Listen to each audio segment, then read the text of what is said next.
There is never a dull moment in American politics, and the run-up to the US presidential election never fails to fascinate.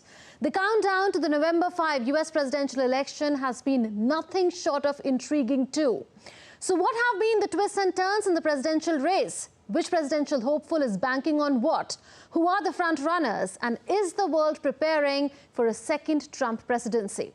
Hello and welcome to Connecting the Dots. I'm Unman Bhattacharya. Let's connect the dots of the race to the White House.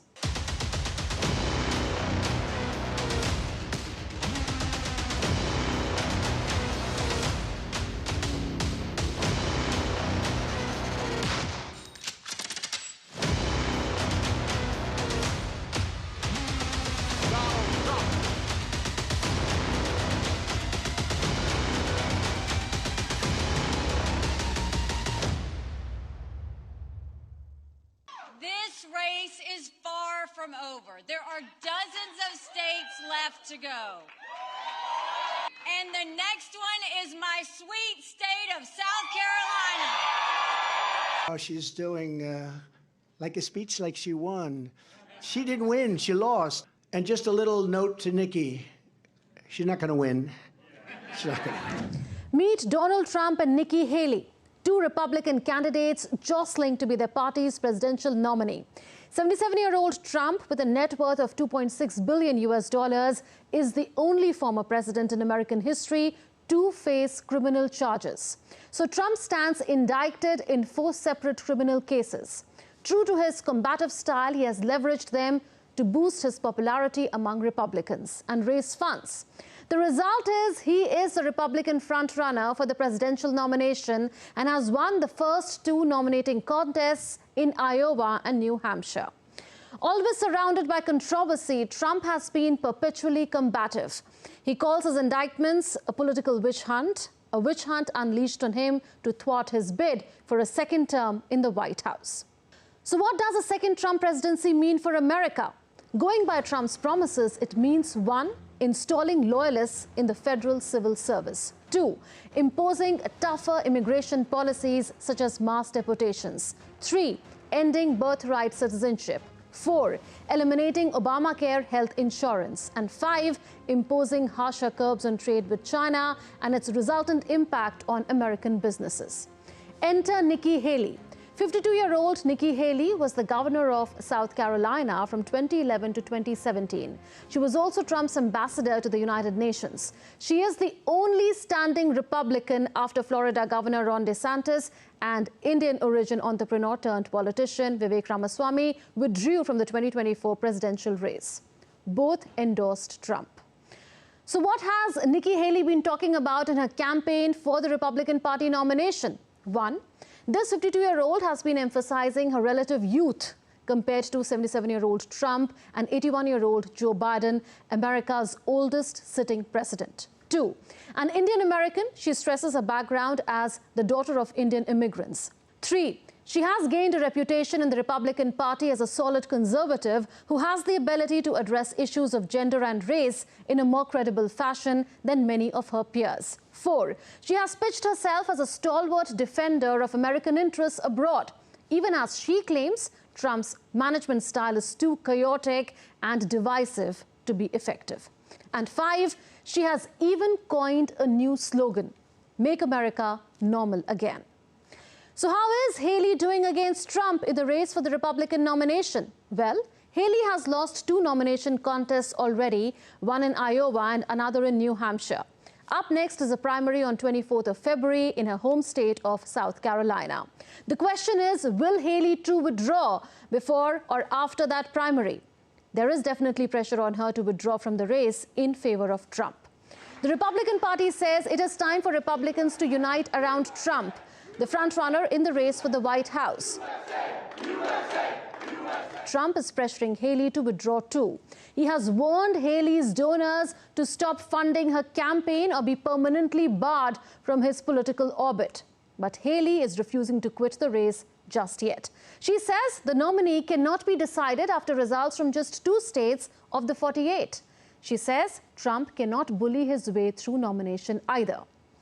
So if all goes to plan for Donald J. Trump and Nimrata Nikki Haley, the only remaining Republican standing in Trump's way to the party nomination were to fall, he could begin to wrap up his party's knot within days. But even if that were to happen, there could be another spanner in the works. Two states, Colorado and Maine, decided to bar Trump from the 2024 ballot under the Section 3 of the 14th Amendment. In other words, these two states wanted to disqualify him from running as a presidential candidate in these two states in question. Their decisions were based on Trump's actions around the Capitol riot on 6 January 2021. But both states have put their decisions on hold until the US Supreme Court's ruling on the matter. But even if the Supreme Court were to rule against Trump, he can still stand in the 2024 election, as these rulings will only apply to the two states in question. Politically, though, an adverse apex court ruling may damage Trump's prospects. How, you might ask? If Trump was stopped from running in a state where he and his Democratic challenger Joe Biden are neck and neck, then that could be critical in a presidential race that is expected to be a close fight. Nationally, what is working for Trump is this. Republican voters are still enthralled by him.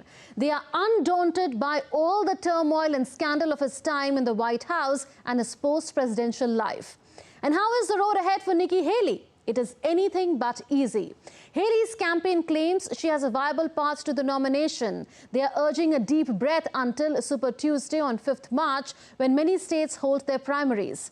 Her team's argument is that many of the states that will vote in the next 6 weeks are open primaries in which independent voters who are not registered Republicans can take part. They think this factor will help Haley. But in order to be the Republican presidential nominee, one needs to be able to command a majority of the party.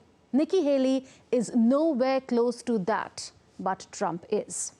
What's more, the Haley campaign could be fizzling out soon. The meek and muddied anti-Trump resistance looks close to its last gasp. Only late in her campaign did Haley take to attacking Trump by name. Her criticisms of the man are usually meticulously crafted to avoid moral judgment. Rightly or wrongly, chaos follows him is a favorite line of hers. And Donald Trump can't wait to swat away Nikki Haley before his real face-off begins with his Democratic challenger. Let's look at the other side now. President Biden is cruising to the Democratic nomination. Biden, you know, is already the oldest US president. So he will have to convince voters that he has the stamina for another 4 years in office. There are already concerns about his age and poor approval ratings. Biden's allies say he believes he is the only Democratic candidate who can defeat Trump, but the most recent Reuters or Ipsos poll shows otherwise. It puts President Biden on 34% and Trump on 40%. Vice President Kamala Harris is again Biden's running mate. Look at this report that argues the case for Biden to drop Kamala Harris. The point of a running mate is to make your party's ticket more palatable to the electorate. Right now, all signs suggest that Harris is doing the opposite. So that is another chink in Biden's armor that he may need to address. So then what is Biden's anti-Trump battle plan? Watching Trump ascend, the newly energized Biden campaign is aiming to make the general election all about him. And how? Well, it is a race without a historical parallel. A contest between two presidents, one of them facing 91 criminal charges. And so Biden is making an extraordinary gamble. He is betting that Trump remains such an animating force in American life that he can turn the 2024 election into a referendum, not on himself, but on his predecessor, Donald Trump. Trump and his MAGA friends are determined to take away your freedoms, like the freedom to vote. Trump brags about taking away a woman's freedom to choose. And now they're hatching a plan for a national ban, a national ban. I won't let that happen. Are you with me? I've made it clear. If MAGA Republicans try to pass a national ban on abortion, I will veto it and consider that a promise made and a promise will be kept. Biden's team and his top allies plan to paint Trump as a mortal threat to American government and civil society. They are banking that fears of another turbulent Trump administration will outweigh any worries about Biden's age and vitality. Biden's aides argue that voters remember the events of 6 January 2021 all too well, making the day a touchstone, much like the 11 September terrorist attacks. They think an anti-Trump message about democracy can persuade Democratic voters to line up behind Biden and also win over independents who had backed Trump in 2020 but disapprove of his behavior since. January 6 has another relevance in Team Biden's calculations. Unlike in 2020, the president and his team think that the end of the election will not be in November with the voting, but on 6 January 2025, when the U.S. Congress will count the Electoral College votes. Biden's team is building out a legal strike force in battleground states to prepare for a range of challenges from Team Trump. Yet, the election will not be about Donald Trump in a vacuum. Many Democrats continue to worry that training their attention on Trump will fail to energize voters who are already pessimistic about Biden. Polling shows some of the Black, Latino, young and suburban voters who lifted Biden to victory in 2020 have since turned on him because of his age, economic record and support for Israel.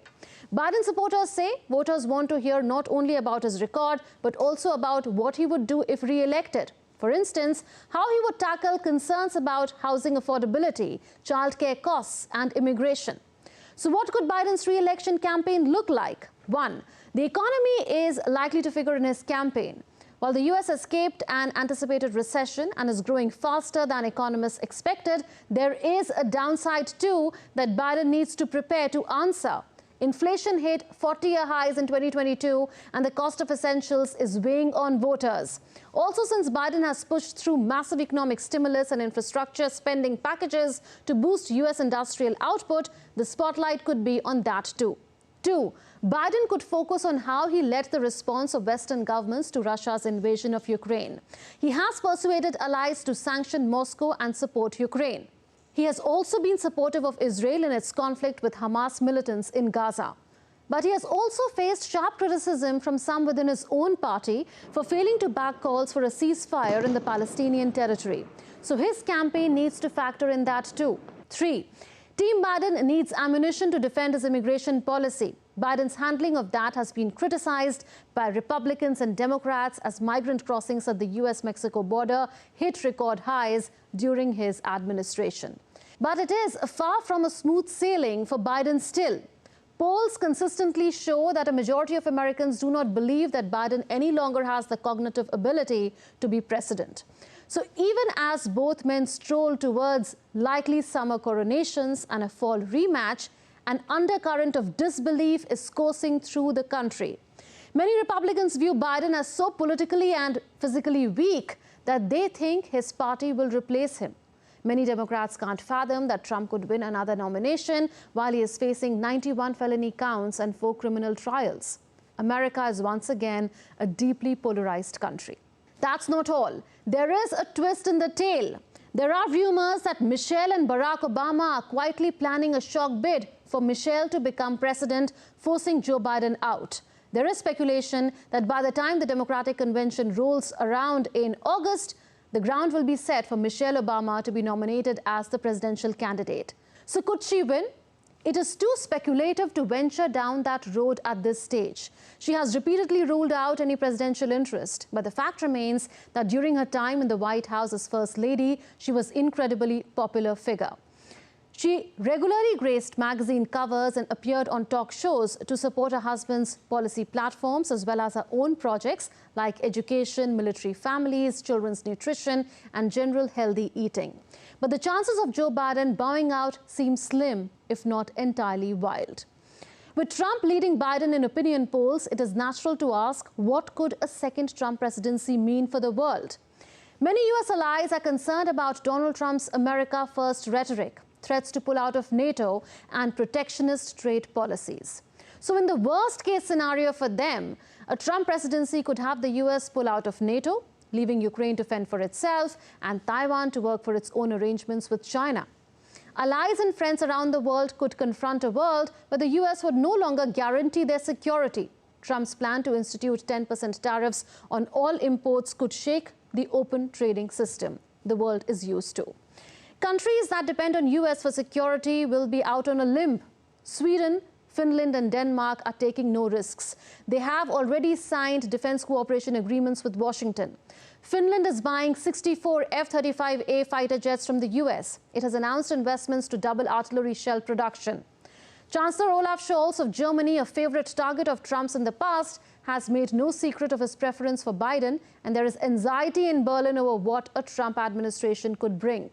But Germany, too, is finally taking defense spending seriously, stepping up to help Ukraine militarily while deploying troops to the Baltic states. Scholz has said that Germany should be ready to step in if others, that is the United States, pare back aid for Kyiv.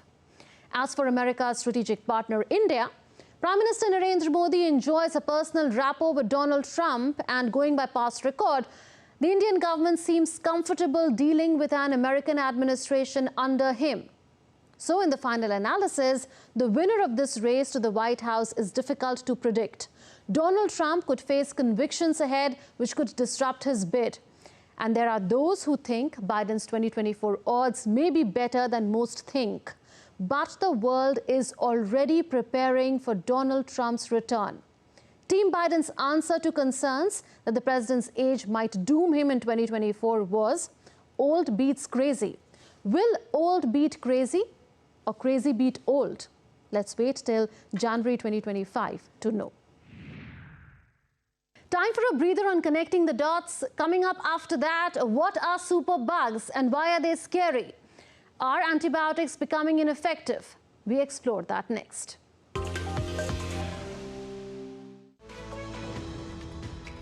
We just don't bring you the news as it unfolds. We get to the heart of the matter. We don't just present facts. We demystify complex social, political and economic events. We break stories that shape the world's present and future because you deserve the truth. I am Tanvi Taneja from New Delhi. I'm Ollie Barrett from London. I'm Nick Harper from Washington, D.C. Join us on DD India Global Monday to Friday at these times.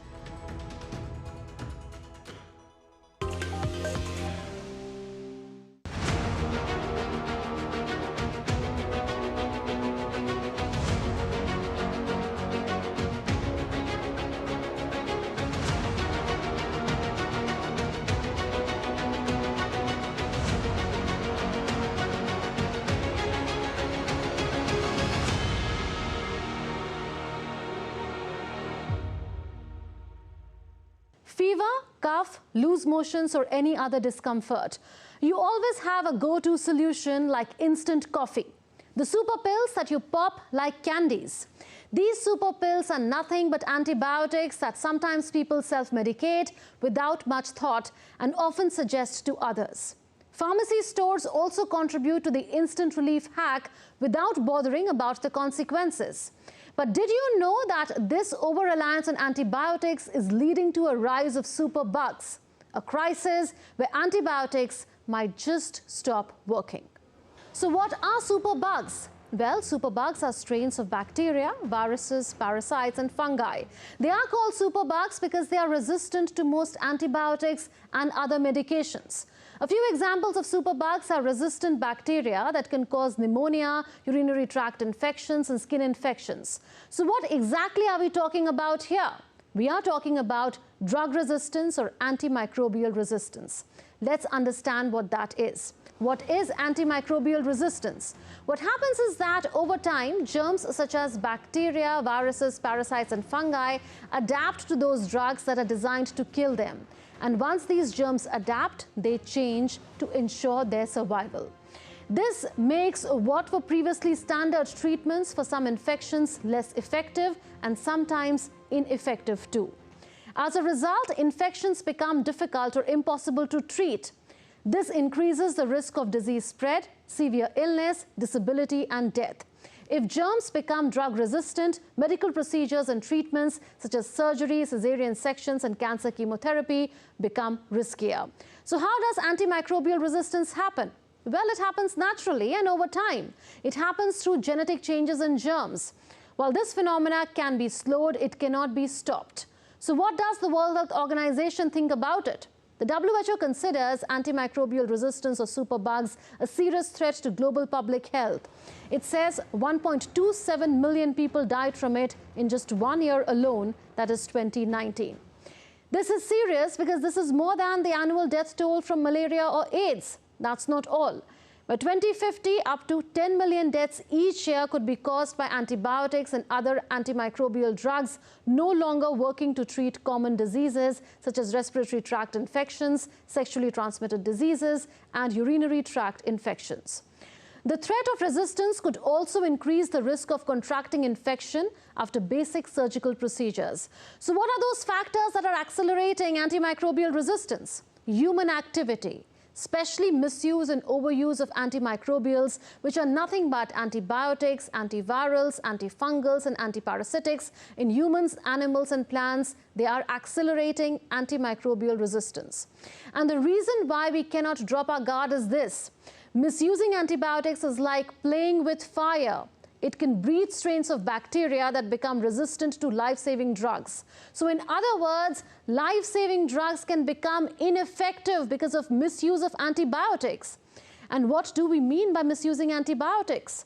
Inappropriate use of antibiotics, like not finishing a prescribed course, taking the wrong dosage, or being handed antibiotics that you don't really need, can lead one down this dangerous path. This haphazard approach, when coupled with improper drug disposal or improper discarding of drugs that are left over after treatment, creates a breeding ground for resilient bacteria, and superbugs emerge. So this dangerous mix of misuse of antibiotics and their improper discarding potentially paves the way for development of superbugs that challenge our ability to fight infections with existing antibiotics. Do you know that even our rivers are not safe? A recent scientific study highlighted by the United Nations revealed that over 250 rivers across 104 countries are polluted with antibiotics to a toxic degree. This poses a global threat to humanity. That's not all. Antimicrobial resistance has a socio-economic dimension too. A global study says poorer countries are worst affected. Deaths from AMR were estimated to be highest in sub-Saharan Africa and South Asia at 24 deaths in every 100,000 people, and lowest in high-income countries at 13 deaths in every 100,000 people. Poverty, lack of clean water, and poor sanitation worsen antimicrobial resistance. People in areas with limited access to water are at greater risk of encountering drug-resistant bacteria. It disproportionately affects vulnerable groups such as women, children, migrants, refugees, and individuals living in informal settlements. Well, superbugs aren't just bad for our health, they are bad for economies and our wallets too. Because of them, the World Bank estimates $1 trillion extra healthcare cost by 2050.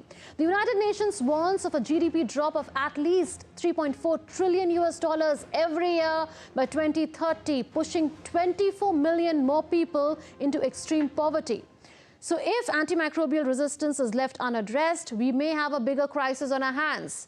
Just to remind you, we have already seen projections that this superbug crisis may kill 10 million people every year by 2050. So to what degree is India affected? A government survey shows that an overwhelming number of inpatients are prescribed antibiotics by hospitals across India. Many patients are on more than one antibiotic, and over 55% of such antibiotic prescriptions belong to the watch group. This means that 55% of antibiotic prescriptions are for medicines that are reserved only for severe infections. As a result, resistance among patients in India to certain antibiotics is one of the highest in the world. So why is this happening in India? Firstly, people have come to think of antibiotics as just any other over-the-counter medicine. They do not know the harms of consuming antibiotics without prescriptions. People want to avoid going to the doctor, getting tested, and taking a few sick days when they can get a quick fix from the local pharmacy. But they need to be made aware that indiscriminate use of antibiotics not only harms them, but also the community at large. Secondly, there are some common scenarios in which antimicrobials are misused or overused even by doctors. One, when they cannot make a diagnosis on whether an infection is caused by a bacteria or virus and prescribe antibiotics to err on the side of caution. 2, when they know it is a bacterial infection but want to avoid secondary infection. This is where antibiotics can be conserved because very few people get such secondary bacterial infection. So what has been the result of antimicrobial overuse and misuse? The impact is clearly visible. Common infections are not curable anymore. Tuberculosis and urinary tract infections have become multi-drug resistant. In hospitals, infections are resulting in longer treatment times with use of costlier and more toxic antibiotics. What about new antibiotics? For a long time, we did not worry about antibiotic resistance because newer therapies kept coming in. But there has been no new class of antibiotics in the last couple of decades.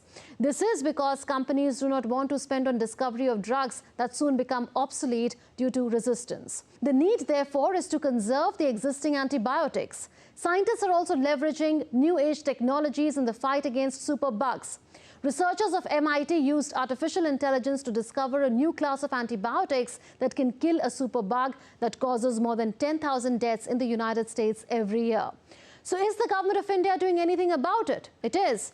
The Health Ministry has now urged doctors to mention the reason for prescribing antibiotics to limit their broad-spectrum usage.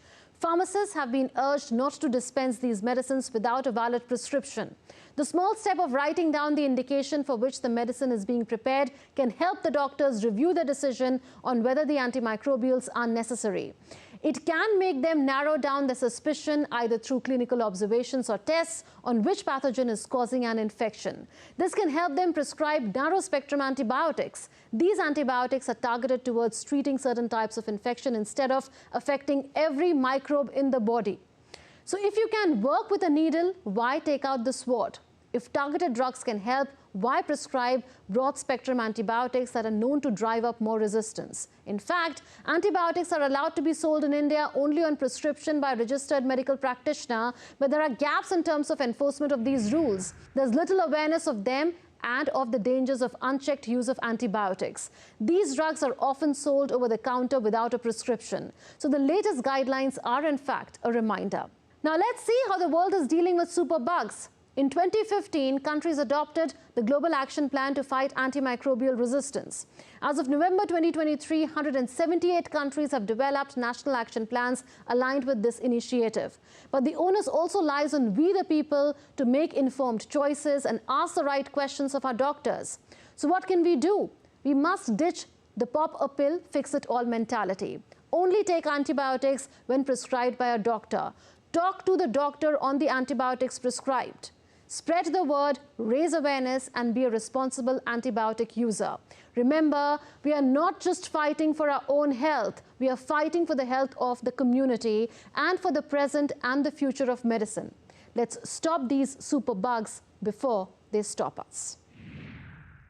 That's it in this edition of Connecting the Dots. We'll see you next week with more raging issues. Until then, it's a goodbye from all of us here in the Delhi newsroom. Take care and stay safe.